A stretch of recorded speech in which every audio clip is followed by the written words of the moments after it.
Block 6, the Great Depression, Section 5, after the 100 days, with the section starting with the Civil Works Administration, or the CWA. This is a relief effort, the CWA. It's a program it's instituted after the 100 days, but still in 1933. It's instituted at the height of the winter in 1933-34.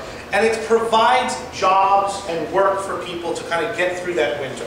And these are basic manual labor jobs: shoveling snow, raking leaves, breaking trails, as these guys in the picture are doing, to people who are unemployed. This is a way the government gives you a paycheck for doing some kind of work so you can support yourself and your family.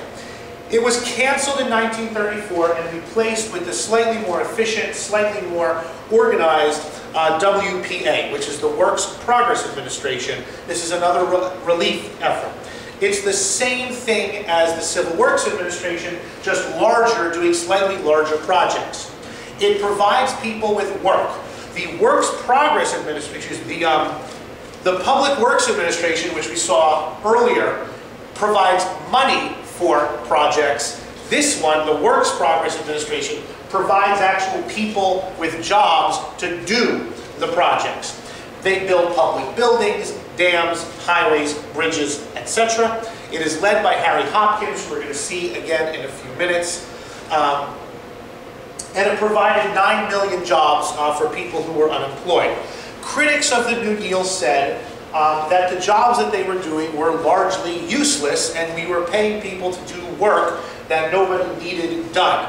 Raking leaves, in a national park, or cutting another trail through the wilderness when there was already 3 of them. Those were criticisms of the CWA, the WPA, but in the end, it did provide work, and it did provide a means for people just not to be on welfare. It provided a way for people to earn a paycheck so they can earn their bread. It also included one of the stranger New Deal institutions. Part of the WPA was known as the Federal Arts Project.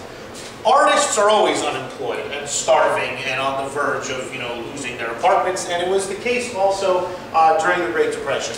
The Federal Arts Project paid artists to create works of art in public buildings, post offices, government offices, and all over the country, thousands of murals and paintings and drawings were done by artists in public buildings. Here's an example of a farm scene. This is in a post office in Oregon.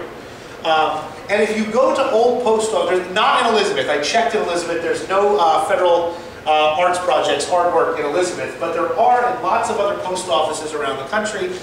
Critics had a field day with this. Critics said that you're using taxpayer money to pay artists to draw pictures that nobody wants painted in the first place.